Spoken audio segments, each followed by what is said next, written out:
Order! Order! You are an incorrigible delinquent at times. Behave yourself, man!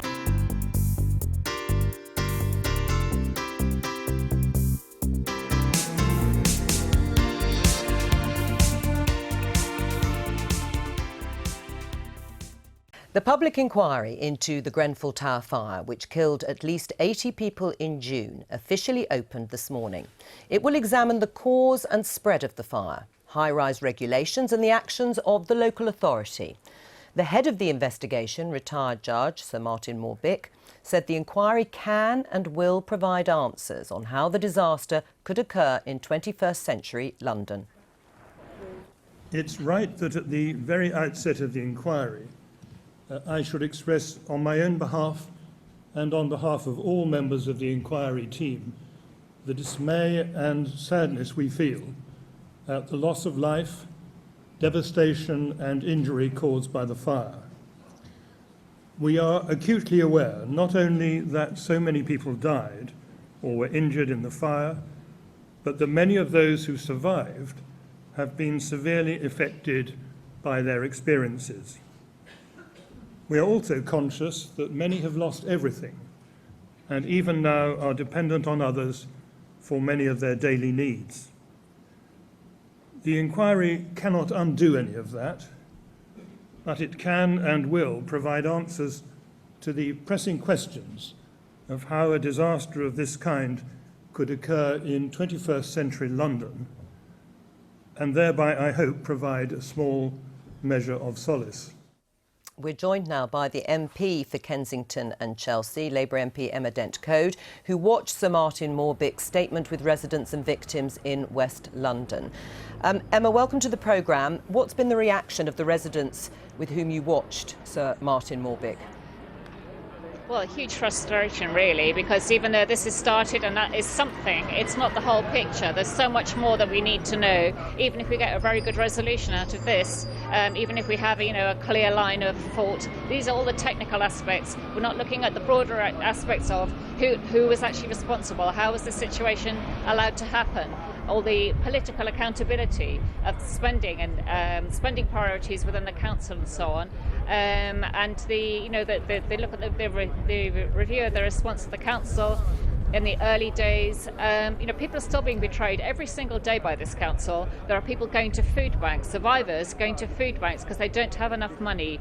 There are people, I had a note today from somebody, they've been asking the accounts office for 2 weeks for some funding for one of the families, and they don't respond. There is such total disorganisation there that it's making things so much worse for survivors who are actually, a lot of them are descending into a kind of vortex of despair and desperation.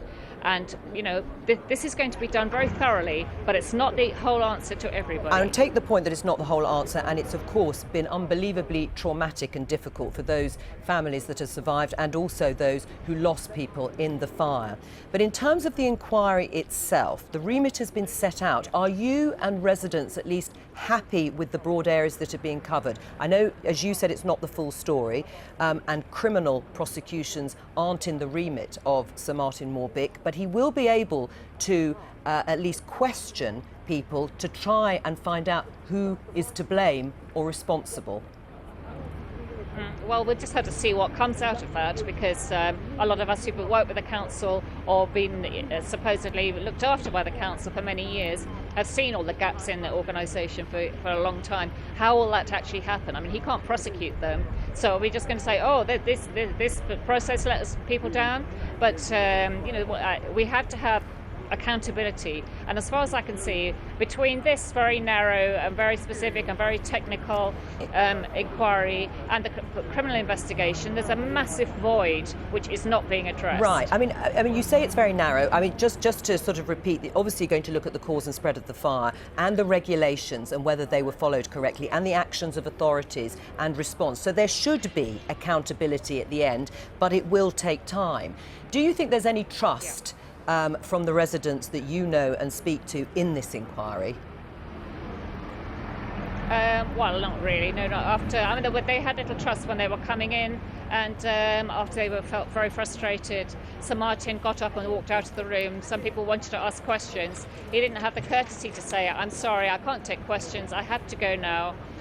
He just left and walked out. There was a gasp in the room, and he just walked out. All right. And there was nobody left there to answer questions. You know, it set a tone which was really unhelpful, frankly. I'm just going to bring in my other guest, Daniel Finkelstein, but stay with us, Emma Dent-Coad.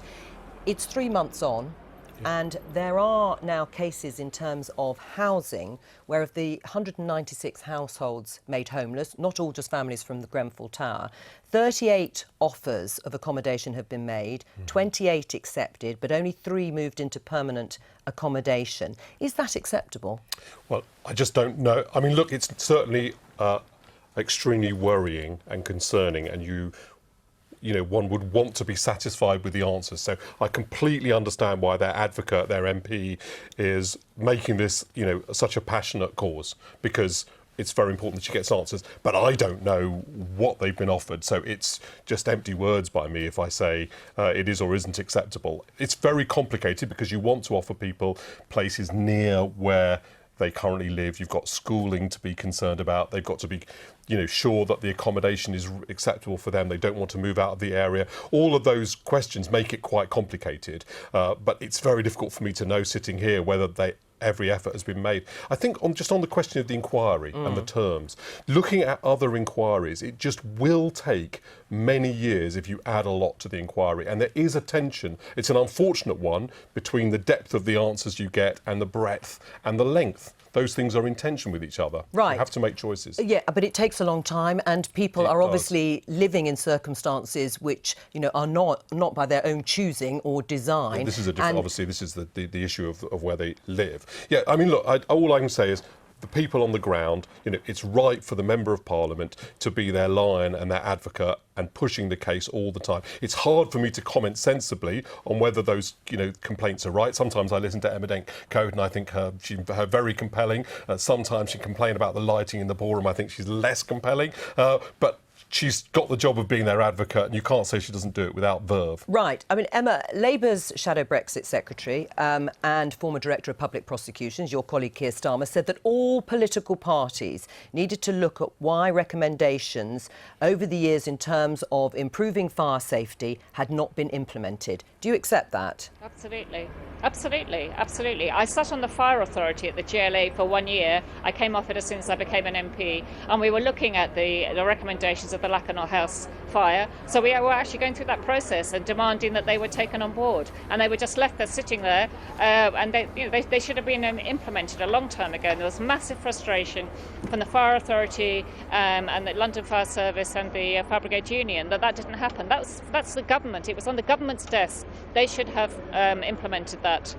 And we may not be where we are now. Right. I mean, that's going to be a difficult question for successive governments, and particularly the coalition and the Conservative government now, as to why recommendations weren't followed. I mean, look, let's find this out. That's what the inquiry, I hope, will discover, and so will the political discussions. There's no question but that this fire was a terrible disaster, and not only that, but that it's one that could be repeated, which is why it could easily be repeated. And we're going to find out about other places that are not safe. We already are finding those out. So there's an awful lot to get to the bottom of here. I'm really glad that we've got an inquiry going. I'm disappointed. I think that their local MP seems to be so dissatisfied and so sort of on the front foot against the chairman of the inquiry. I don't think that's very helpful, but I'm still, reasonably confident that this will be a good inquiry that will move relatively quickly to get us some important answers.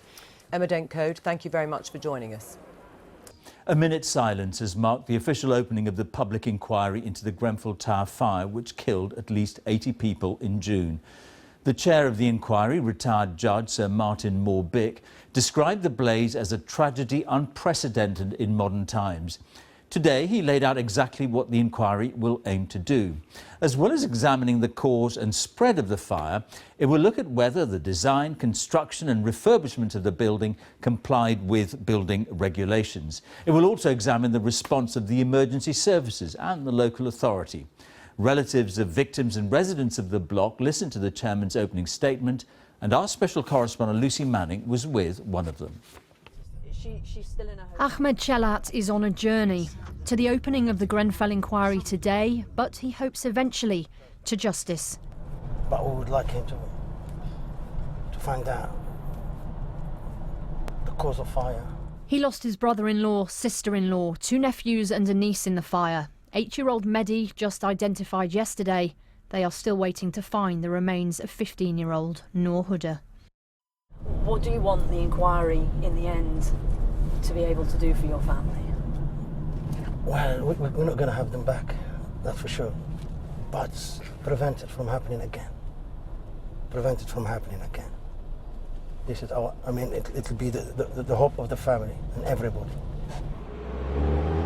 Justice for Grenfell will take some considerable time, and inside the ornate room a few miles from the fire, the chairman, Sir Martin Moore-Bick, opened the inquiry with silence for the victims.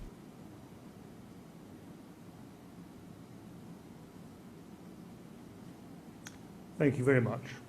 But it certainly isn't silence those who escape from this tower want, but questions asked and answers given after so many died and so many lost everything. The inquiry cannot undo any of that, but it can and will provide answers to the pressing questions of how a disaster of this kind could occur in 21st century London, and thereby, I hope, provide a small measure of solace. I'm well aware that the past few months have turned the world of those who live in North Kensington upside down, and that former residents of the Tower and other local people feel a great sense of anger and betrayal. That is entirely natural and understandable, but if the inquiry is to get to the truth of what happened, it must seek out all the relevant evidence and examine it calmly and rationally. As he finished, a barrister advising some of the survivors stood and tried to ask a question. The judge didn't stop. The inquiry's broadcast from inside did. Hello and rubbish, some shouted. Well, some of the survivors who were inside are very disappointed with what they heard and particularly with what they didn't hear. Some of the survivors saying that they're not sure they can work with the inquiry. 6 members of Nabil Shoukair's family died in the fire. He just walked out. It was very disgusting and disappointing, you know. You would have liked him to have listened to the victims' questions. Of course, he owes it to us. Adele Chowie lost 4 relatives in the fire. We'd also like to reiterate concerns about the absence of a panel, which is the most important issue for bereaved families and residents alike. Finally, the conduct of the chair at the end of the meeting, not addressing our concerns, was deeply distressing and disappointing. Kareem Masai's uncle died at Grenfell. But no, naturally, myself and members of the community survivors are not confident in the inquiry, but we're being optimistic and we're trying to keep an open mind. But we're here to make sure that the right questions are being asked. For Ahmed, his optimism from this morning has gone. I am disappointed because we went to the inquiry hoping that it's going to ease us a bit, but in fact just make us angry. But you're not going to withdraw your support for the inquiry? No, we're not. We're not going to draw it, we're going to carry on. 3 months on and still so much to do. Only 60 victims identified out of the 80 believed to have died. On housing, 196 households need new homes. Only 3 families have moved into permanent accommodation. On the police investigation, there have been no arrests so far, and 165 other social housing blocks have been found to have unsafe cladding. The inquiry promises answers, but there is so much those who lost relatives and homes at Grenfell still want and need to know. And Lucy is in North Kensington for us now. Lucy, I get the impression people want answers to big questions about social inequality, for example. I mean, are they going to get that? Well, no, not on social inequality, not on the wider issues of social housing, and that has upset many of the residents here. The government believes that's for ministers, but that's not enough for some people here. What it will do is it will look quite deeply at a number of issues. The inquiry today released pages of more than 120 questions that they think the inquiry should look at, that will have questions asked of ministers, of the council, of those who built and renovated the building, of the fire service response on the night. I think that will give some comfort to people, but there is still this issue that locals feel it would be good to have a local representative advising Sir Martin. That isn't going to happen. And more than that, some people would like a panel to help Sir Martin so that he isn't making all the decisions himself, and it looks unlikely that that will happen either. He says he will deliver an interim report in Easter, but that is looking quite ambitious. The public hearing's not due to start until the end of this year. For the people who lived in the tower, who felt for so long that they weren't listened to, now they feel this inquiry is their opportunity to be listened to, and that's why they want to get it right. Lucy, thank you very much. So, on day one of the public inquiry into the Grenfell fire, the chairman, Sir Martin Moore-Bick, immediately tried to reassure those affected by the disaster that it can and will provide answers. But he rejected calls for survivors to be included as one of his team of assessors. He said doing so would risk undermining his impartiality. But that led to anger, confusion and disappointment from the survivors who were there. I therefore invite you to stand and join me in observing a minute's silence. A moment to reflect on what Sir Martin described as a tragedy unprecedented in modern times. Thank you very much. For the bereaved and the survivors, so much rests on his shoulders.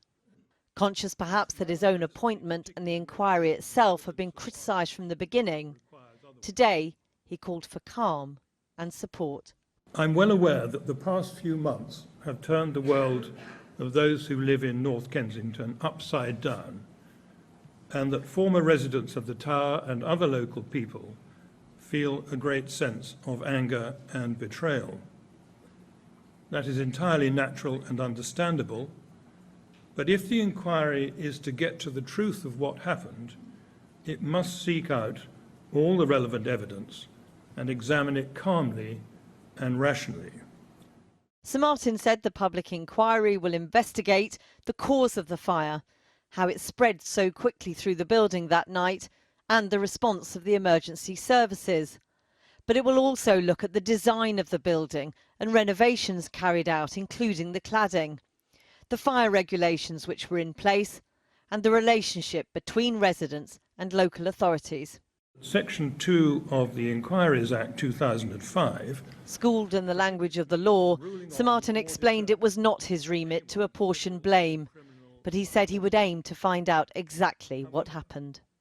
And we owe it to those who died and to those whose homes have been destroyed to work together to achieve that goal. As Sir Martin stood to leave, a barrister representing some of the survivors tried to ask questions, but Sir Martin continued to walk out. Well, I think it was unfortunate and rather tactless that the judge had a hearing in which nobody was allowed to ask questions or raise points, and that he was in effect issuing a series of rather boring rules for lawyers, but doing so in front of the traumatised survivors of this terrible, terrible disaster. Kareem Musali, who lost his uncle Hashem Rehman in the fire, said he's uneasy about just how much this inquiry can achieve. Do you feel confident in the inquiry? No, I don't. But look, like I said, it's early days, and we have to sort of let it happen before we start coming to any of these conclusions. But no, naturally, myself and members of the community survivors are not confident in the inquiry, but we're being optimistic and we're trying to keep an open mind. I have more faith in the criminal investigation than I do in the public inquiry. That's my personal opinion. Because prosecutions are what you and many of the other families... Yes. I Yeah. don't mean to be rude. It's not like I'm trying to be rude to you. It's just the fact that I feel let down. The repeated call from survivors outside the inquiry today was the need to be listened to. Here, Paul Manasseh, who escaped the 7th floor, confronting the local Labour MP. 24-year-old Farhad Nader carried his mother Flora to safety, the only 2 people to make it out alive from the 23rd floor. His father didn't survive. The inquiry must, he says, at least pave the way to prosecutions. It's very simple. I guess the evidence itself will speak for itself. Once the evidence is looked in, and I'm sure it will be looked in with a lot of detail, there will be someone held to account. There has to be. The fire didn't spread like that for no reason. There has to be someone held to account. It is very important to us, to everybody, to know what happened next and what answer we can get. I mean, we wouldn't have minded all our possessions going. Possessions can be replaced, but loss of life, it can never be replaced. So, and it's not just my dad who died in the fire. It was friends, people I grew up with, people I went to school with. So all of these people were taken away from me so horrifically. And as you say, this inquiry, in a sense, perhaps won't help you, but you believe it's important for others, for the future. Yeah, definitely. Yes, of course. Yes. Well, joining me now are Paul Manasseh, who lived on the 6th floor of Grenfell Tower, Samir Badani, a local resident who chairs the Bramley Road Residents Association, which lies very close to Grenfell, and the Conservative London Assembly member Sean Bailey. Paul Manasseh, this inquiry, if it's for anyone, is for you and the other survivors and the bereaved. What did you feel about today? Personally, I feel it was a waste of time, me even getting out of bed to make myself go into central London to go and to hear that. The way in which he said things today was nothing unexpected, nothing in terms of the way in which we was thinking he was going to change the way in which to try and make the sort of commands and stuff like that, what he wants to talk about, more towards. What would you have liked to have heard? I would have liked to have heard a bit more in terms of their social housing problems at the moment. I think a bit more. I mean, he did say a good point was one about the aftermath in terms of the government and the local council response to what's actually happened. But at the same time, he needs to look at the bigger picture in terms of right till now, people are still in hotels 3 months on, which is unacceptable in my personal opinion. You can't start your life back in a hotel room. Kids, it's September now, kids are going back to school now. They're coming back home. That's the only bit of normality they have in their lives. And they're coming home. And so perhaps a recognition of what you're going through, perhaps. Exactly, yeah. So that's another point that I would have liked to see today in terms of actually having someone that's actually come out of that building, part of that sort of committee of people, showing the evidence side of things, what I would have liked to see, and I know a lot of other people are a bit more upset, the fact that we was hoping and praying that he actually did consider that. But I understand the fact that obviously he was thinking it might be a bit prejudiceness and a bit biased at the same time. Samir Badani, I mean, what were your thoughts? This was an important day for you too. Absolutely. I'm just going to start with one positive thing, which is Sir Morbig saying that he'll be looking at lines of inquiry, which suggests to me that if they find evidence that would widen this public inquiry, he would be in a position to look at all those lines of inquiries, including the doomed relationship between the local authority and residents here. We're talking about 20 years of contempt, us being treated as second-class citizens. In a way, there is an argument that people want a quick inquiry, though, and if the inquiry is so broad that it could go on for years and years, people won't be satisfied either. Do you understand that there is that sort of dilemma? I don't see it as a dilemma. I think the first part should be looking at the physical causes of the fire, so everybody or anybody living in a tower block can feel safe. That can happen very quickly, but we can't negotiate with the truth and justice. If it takes time, it takes time. We need to include all the issues that need to be looked into. And you're not convinced that this inquiry will do that? Not from what I heard this morning. Sean Bailey, you grew up around here. You understand how important it is for people to get answers. There is a lot of unhappiness today. Do you understand that? The unhappiness stems from lots of things that have traditionally been a problem around here. Housing in this borough has always been a nightmare. Grenfell has just added to that situation. I think the people running inquiry are not alive to the social pressures of being in this part of London. I think one of the big things that what the residents I've spoken to want to hear about, they want to hear about the relationship with the TMO. And what I would say to those residents is the police inquiry may go more in that direction than this actual inquiry will do. But the people running this inquiry have got to be salient about what the wider community wants. Some of what the community want to talk about, unfortunately, would never be the scope of this inquiry, but they must find another way of talking about the housing around here, the incomes around here, and what these people are going to do in the future. Let's not forget the discrimination. I think people have been discriminated because they are vulnerable on a low income or because of their ethnic background.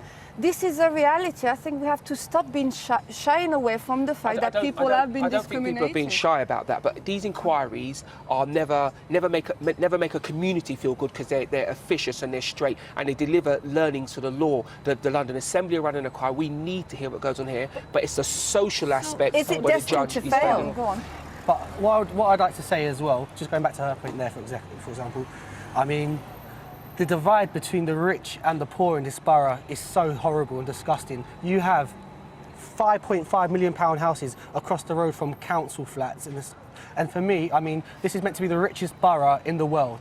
Royal Borough, Kensington, Chelsea. But Paul, is that something that you feel should have been part of the inquiry? Yes, the wider issues. The wider issues of social housing. Paul, while I know deeply on a personal level how that is a real annoyance to people and shapes how you view the world, the inquiry first and foremost must answer why that building is set alight and why people are trapped. But the wider inquiry, there needs to be other mechanisms because these inquiries are not good at answering those social questions. But at the same time, I understand that completely. But at the same time, what about the people that are actually coming out of that building right now that are still in hotels? That needs to be acknowledged and realised that from this inquiry, at the same time, people are it's unacceptable. And that must happen. It is unacceptable. 3 months, and there are certain people. I'm not defending them, and that is part of the inquiry. And I think what he did this morning is not emphasising enough. He never stated that. He never stated that this morning. He never stated that this morning. He said he's going to look at the response from the local council and the government. Okay. The local response from the council and the government was 5 days after it happened. But if it wasn't for them volunteers,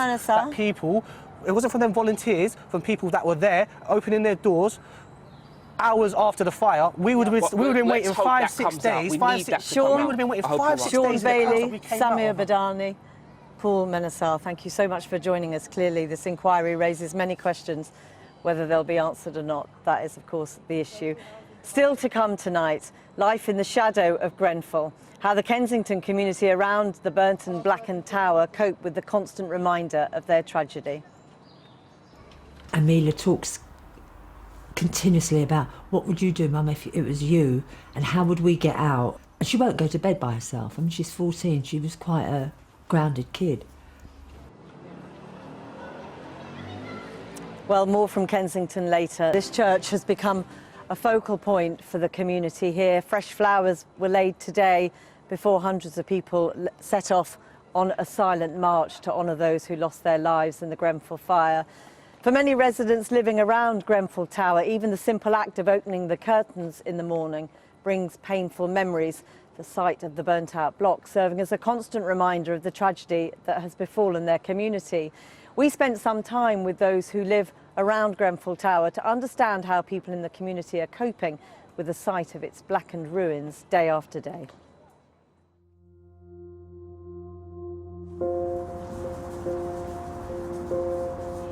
It's there, whether you look at it or not, it's just there all the time. I see it from every room. Whereas once you didn't take any notice of the building, you kind of like, if you go to the shops, you see people and they're crying, and so everything, your day revolves around it more so now than it ever did. After seeing the Grenfell fire, sometimes you look out of the building expecting to see what you saw before, and you see this black crematorium in front of you. Most days you try to ignore it, but you can't. Most days you have a shiver going down your back. I've lived here about 37 years. The view was the thing that kept me here. Every time I thought of moving, I looked out the window and I thought, where else would I get something like that? panoramic view over London. To me, it was a view to die for. Some people call it concrete jungle. I never saw the concrete. It was beautiful. Do you know, it's something I never ever took much notice of. It was there, I knew it was there, and that was it. When I was younger, I used to sunbathe on the top.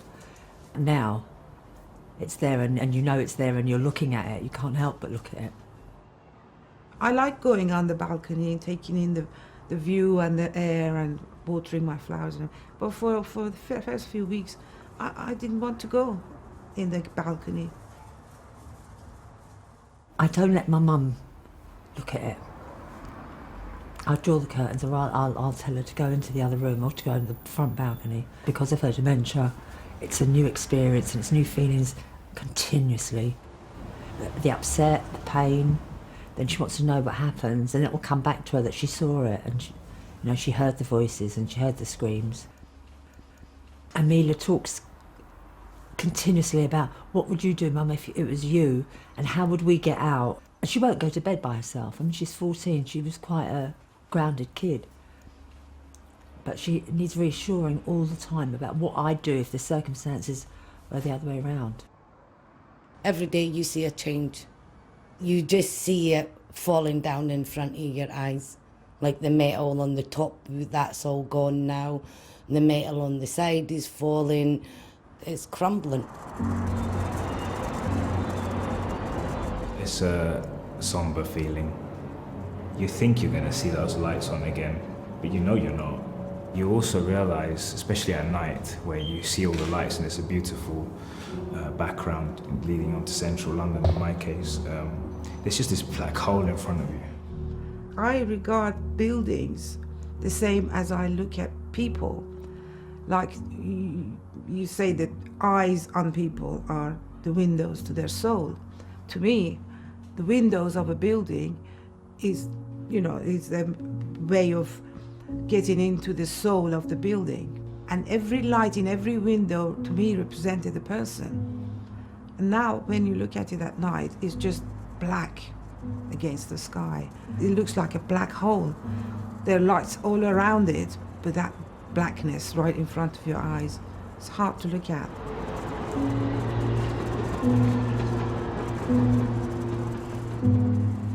It's a constant reminder.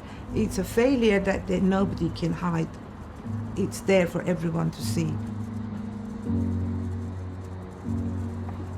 Well, with me now is our correspondent, Kami Nzeram, who was with some of the families as the opening statement at today's public inquiry were made. You were here with some of the families. What were they saying? How did they respond? That's right. Well, just a couple of words on the church itself, in a sense. You mentioned that it's become a bit of a hub, if you like, for the survivors and ergo the families of the victims were probably only about 200 yards from the tower itself. And from the morning after the fire, this is somewhere where people came to congregate, to remember, to donate things for families that had been affected. It was also the site of a number of meetings where the council were berated by the public for their conduct after the fire, and also where Sir Martin Moore-Bick and his inquiry team began to meet residents to ask them what they wanted the inquiry to address. There were lots of angry scenes. So it's seen a lot of emotion here, but I've got to say today was rather subdued, actually. There were only about 30 or 40 people here who had come to hear what the panel and the inquiry chairman had to say, perhaps because some of them had been at the main hearing itself. But the main response really was one of disappointment and also acceptance. And if there's one thing that people were most disappointed about, it's the fact that there is still no one from what they would call their community directly appointed to advise the inquiry chairman. That was really important to a lot of families, wasn't it? Indeed it was. Kami, thanks very much for now. Well, the public inquiry into the Grenfell Tower fire has opened. Chairman Sir Martin Moore-Bick tried to reassure those affected by the disaster that it can and will provide answers. But he rejected calls, as Kami has just said, for survivors to be included as one of his team of assessors. He said doing so would risk undermining his impartiality. Now, 3 months to the day since the horrendous events at Grenfell Tower in West London, in the calm and quiet of a conference room, the inquiry into what happened and indeed why got underway today. But away from the formality back in West London, there was frankly no mistaking the mistrust among some survivors and victims' families. Put simply, they want a place on the inquiry board. It is the evening of the 14th. And so the people who live in the streets around the tower do what they have done on this night each month since the fire. Stand together, remember the dead, and make a silent cry for justice.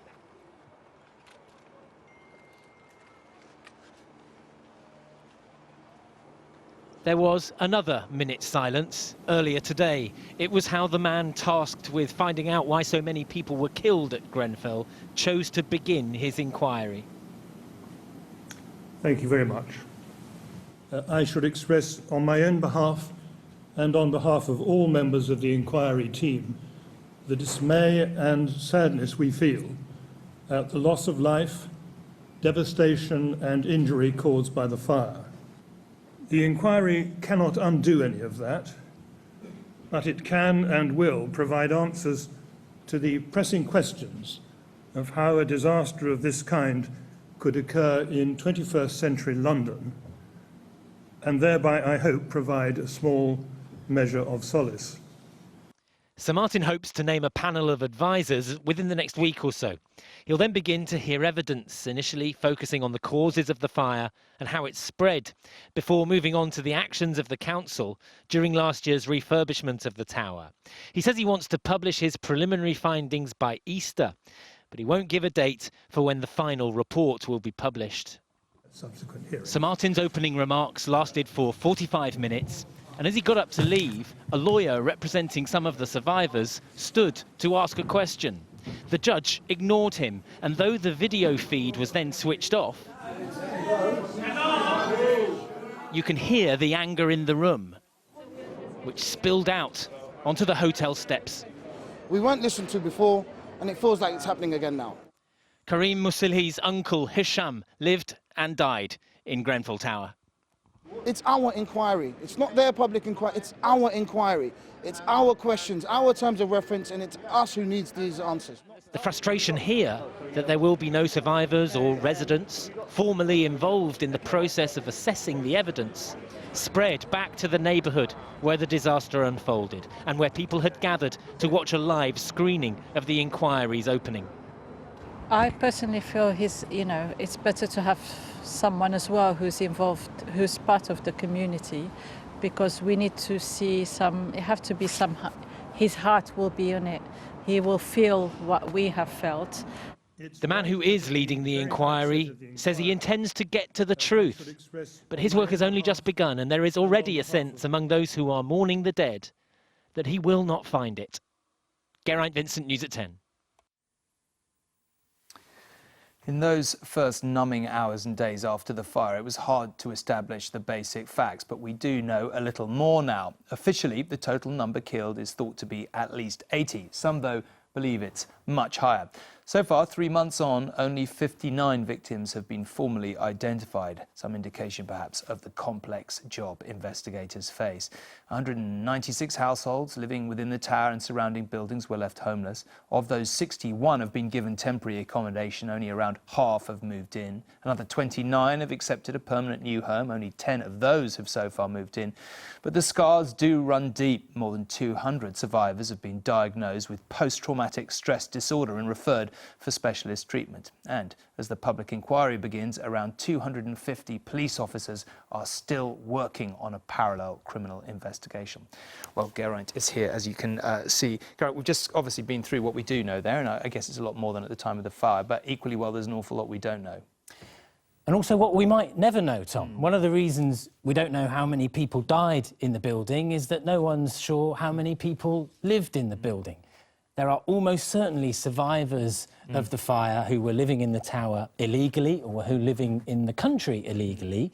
And the inquiry may well not hear vital evidence because those people are so unlikely to come forward. OK, but we saw pretty clearly in your report there that for a lot of, you know, the victims' families and residents and so on, they have absolutely no confidence in this inquiry, and that's clearly a problem for it, no? Yeah, a really telling moment at the start of the hearing this morning, Tom, when the usher, according to legal convention, came in and asked the 300 or so people in the room to stand up when the judge came in. And when the judge entered, there were a few people around me who refused to do that. Now, Sir Martin is incredibly well qualified for the job he's been given.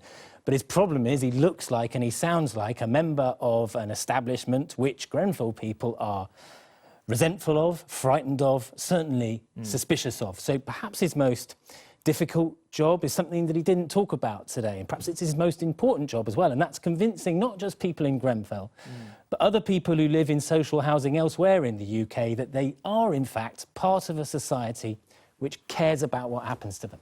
OK, Karen, thank you very much indeed. It is hard, perhaps, to reconcile tragedy on the scale of Grenfell Tower with the legal process which began today. The first day of the public inquiry was held in the formal surroundings of a central London hall. The tone of the retired judge leading it was, in his words, calm and rational. Inevitably, perhaps, the session ended in heckles from those who felt the tone was wrong and the point was being missed. Sir Martin Moore-Bick promised to get to the truth about the tragedy which killed at least 80 people and to provide answers to the pressing questions of how a disaster of its kind could occur in 21st century London. I'm well aware that the past few months have turned the world of those who live in North Kensington upside down, and that former residents of the Tower and other local people feel a great sense of anger and betrayal.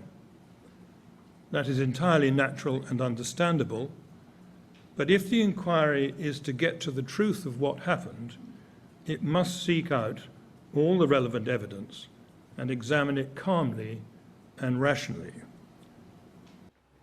Martin Moore-Bick, our policy editor Chris Cook was at the hearing. How do you think it went today, Chris? What was your sense of it? So one of the things that Sir Martin has to do is balance these two needs. First of all, to keep the community engaged and to feel that they trust him, so they accept his recommendations and conclusions.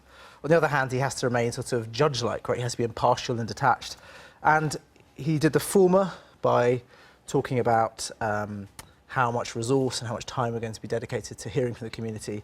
He did the latter really with his tone by being judge-like. There was an incident at the end which really sums it up when he turned to leave, he walked out, and as he did so, the activist lawyer Michael Mansfield started sort of holding forth and beginning to ask him questions, he said, on behalf of survivors, and the judge simply ignored him and walked out, which led to a bit of unhappiness. It did feel a little cold-blooded, really.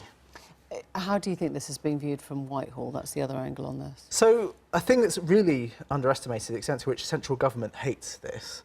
We know that, we can tell you tonight that they've already sent in letters to DCLG, the Communities Department, to the Business Department and to the Cabinet Office looking into fire safety and to deregulation. And a key thing to remember here is that ministers are not allowed to see advice given to ministers in previous governments.